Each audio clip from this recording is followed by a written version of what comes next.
Pfizer asking the FDA to expand the use of its COVID-19 vaccine to children ages 12 to 15. According to the most recent clinical trials, the vaccine shows 100% efficacy for children in that age range. If the temporary use authorization is approved, the Pfizer vaccine would be the only one approved for children as young as 12. Right now, Pfizer's vaccine is only available for people 16 years old and up.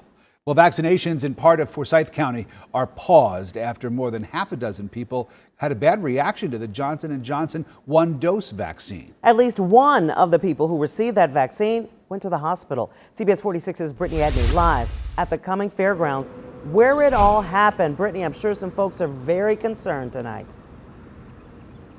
Well, yeah, and they have a right to be, Karen. You know, this site the other day on Wednesday, 8 out of 425 people who got a COVID vaccine from Johnson & Johnson, well, officials say they had adverse reactions, telling us one person went to the hospital and was later released, and the others, they were evaluated on site. Dr. Kathleen Toomey, the Georgia Department of Public Health Commissioner, says the state's looking into what happened, what may have caused this, including conditions here at the fairgrounds, such as, heat and the ability to keep the site cool, adding there's no reason to believe there's anything wrong with the Johnson & Johnson vaccine. It's important to note, though, at least 3 other states have reported adverse reactions of people who received that same vaccine at some locations. Doctors tell us that it's important for officials to release the specific details of those reactions so folks have a better understanding of what exactly happened and if those reactions falls under already known risk. I think it's very important to clarify what adverse reactions we're speaking about. Are we talking about some nausea, some pain at the site of the injection? Are we talking about some dizziness or headache?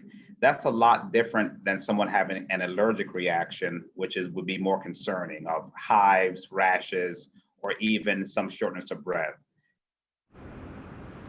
Now, we've reached out to state health officials and I've asked, what were the specific details of some of those adverse reactions? And so far, I've not yet heard back.